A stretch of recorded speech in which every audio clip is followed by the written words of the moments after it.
Sir తప్పులు చేయటం, చేసిన తప్పులు సమర్థించుకోవటం, లేదు అదే తప్పుల్ని ఎదటాళ్ళ మీద గుడ్డ కాల్చి మొహం మీద ఏయటం అనేది వైసీపీ డిఎన్ఏలోనే ఉంది ఫస్ట్ పాయింట్. 2 చంద్రబాబు నాయుడు గారిని తీసుకెళ్ళినప్పుడు బోనమ్మ గారు గాని, లేదు ఇంకా టీడీపీలో ఎవరిని తీసుకెళ్ళిన వాళ్ళ ఇంటి వాళ్ళు గాని ఒక్కళ్ళు కూడా బయటకొచ్చి ఈ విధంగా పిచ్చి కుక్కలు కరిసినట్లు, పిచ్చి కుక్కలు మురిగినట్లు మాట్లాడల. వాళ్ళు చాలా హుందాగా ప్రవర్తించారు. చట్టం తన పని తాను చేసుకుపోతుంది.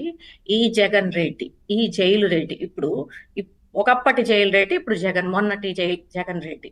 ఆయన ఏదో కక్ష సాధింపు చర్యగా చేశారు. అభివృద్ధిని ఎవరు ఆపలేరు. ఎప్పుడైనా సూర్యుడిని చెయ్యి అడ్డు పెట్టి ఆపగలుగుతామా? ఆపలేం. అట్లానే చంద్రబాబు గారు చేసిన అభివృద్ధిని ప్రజలు గుర్తుంచుకున్నారు. అదే ఆయన్ని బయటకు తీసుకొస్తుంది అని హుందాగా ప్రవర్తించారే కానీ, ఇప్పుడు మేడం చెప్పినట్లు మేడం బయట చాలా చాలా మాట్లాడుతున్నారు కదా. మీ ఇంట్లో ఆడవారు బాధపడలేదా? ఇలాంటి శాపనార్థాలు ఇవన్నీ ఎవరు పెట్టలేదండి. అలా ఎవరు పెడతారు? మన మనిషి తప్పు చేశాడు అని గట్టిగా ఆవిడకు ఒక నమ్మకం ఉంది. ఎక్కడన్నా దొరికితే కాదు, ఆయన చేసిన ఓవర్ యాక్షన్ వల్లే ఆయన దొరికిపోయారు.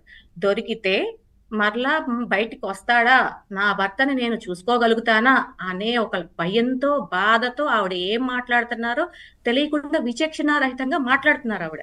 అంతేగాని ఆయనేమి మంచి పనులు చేసో లేకపోతే ఏం చేసో జైలుకి వెళ్ళలేదండి.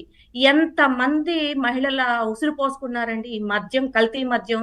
23లో ఆయన మంత్రి అయిన తర్వాత ఈ కల్తీ మద్యాన్ని ఆయన యథేచ్ఛగా వాళ్ళ అనుచరులతో అమ్మిస్తూ ఎంతమంది మహిళల పుస్తలు తగిపోయి రోడ్డు మీదకి వచ్చి, కుటుంబాలు రోడ్డు మీదకి వచ్చి అంతమంది ఉసురు పోసుకున్న మనిషి ఇప్పుడేదో జైలుకి వెళ్తే ఆయన ఏదో ఊరికే తీసుకెళ్లి జైల్లో పెట్టారు అనే చందంగా ఆవిడ మాట్లాడటం ఏమన్నా పద్ధతి అమ్మా మీకు? మీలాంటి మహిళలేగా అమ్మా రోడ్డు మీదకి వచ్చింది.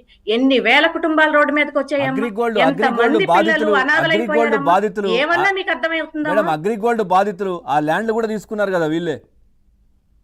సార్ అగ్రిగోల్డ్ బాధితులు.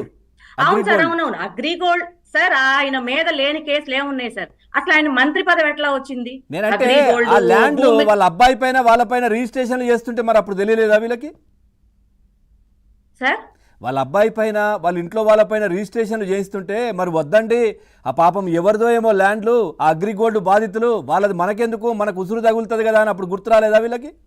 అదే సార్ సార్ వాళ్ళు చేసే అన్ని నీతి పనుల్లాగా ఆ రోజు అనిపించినాయి. ఎందుకంటే ఖజానాలు నిండుతున్నాయి. వాళ్ళు ఏ పని చేసినా ఖజానాలు నిండుతున్నాయి. మాకు జగన్ రెడ్డి గారు ఉన్నారు, మమ్మల్ని కాపాడతారు అనే ఉద్దేశంలో వాళ్ళు ఉన్నారు ఇప్పటి వరకు. ఇప్పుడు ఆ అగ్రిగోల్డ్ లో ఎంతమంది మహిళలు, ఎంతమంది పేద కుటుంబాలు వాళ్ళు ఉసురు పోసుకున్నారో, మద్యం కేసులో ఎంతమంది మహిళలు ఉసురు పోసుకున్నారో ఇవన్నీ అప్పుడేం గుర్తురాల. ఇవన్నీ చెయ్యొద్దు, మహిళలు ఉసురు పోసుకోవద్దు అని ఏ రోజు ఆ రోజు నీతి వాక్యాలు చెప్పింది లేదు. కానీ ఈ రోజు తన వరకు సెగ వచ్చేటప్పటికి ఇప్పుడు శాపనార్థాలు, ఇప్పుడు ఉసురులు, లేకపోతే కూటమి ప్రభుత్వం కక్ష సాధింపు చర్యలు అని చెప్పి రకరకాలుగా మాట్లాడుతున్నారు. ఇది ఎంతవరకు న్యాయం అండి? ఇంకా అది అన్ని పక్కన పెట్టండి.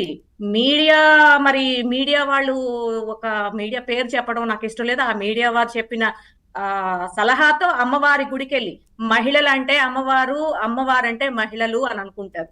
అలాంటి శక్తి స్వరూపిణి అమ్మవారు గుడికెళ్ళి నేను ఎటువంటి మద్యం కేసులో లేను, నాకేం సంబంధం లేదు, ఒట్టేస్తాను అని చెప్పి ఎన్ని అసత్య ప్రమాణాలు చేశారు. సరే ఇన్ని చేసిన ఆయన నిజంగా అంత చేశారు కాబట్టే ఆయనే దొరికిపోయాడు. ఆవిడ ఊరుకుంటారా? నిజం కాబట్టే దొరికిపోయారు.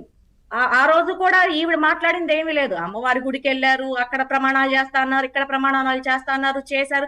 ఆ రోజు కూడా ఈవిడ వద్దన్నది లేదు. కానీ ఈ రోజు భర్తను ఎప్పుడైతే తీసుకెళ్లారో సాక్ష్యాధారాలతో సహా ఆ రోజు పక్కనే ఉన్నారు మేడం, పక్కనే ఉండి చేయించారు సార్. మన జగన్ రెడ్డి గారి గవర్నమెంట్ లో ఎప్పుడైనా మనం ఏమంటాం అంటే పురాణాల్లో ఏ మహిళ అయినా భర్తకి వెనకమాల భార్య ఉంటది అంటావు. దేంట్లో? మంచి పనులు చేయటంలో, అభివృద్ధిలో చేయటంలో మహిళ పాత్ర కూడా ఉంటుంది అని అంటాం. కానీ మన జగన్ రెడ్డి గారి గవర్నమెంట్ లో ప్రతి మహిళ వెనకమాల మొగాళ్ళు ఉన్నారు. అరాచకాల్లో మొగాడి వెనకాల మహిళ ఉండి ఈ విధంగా అరాచకాలు చేయడంలో పక్కనే ఉండి చేయూత నుంచి చేయించారు. ఆ రోజు నొప్పి తగల్లా, ఈ రోజు నొప్పి తగిలింది ఆయన అరెస్ట్ చేసేటప్పటికి. రైట్ దుర్గా కుమార్ గారు సార్ పవన్ గారు చెప్పండి. సార్ ఇప్పుడు ఈ సిబిఐకి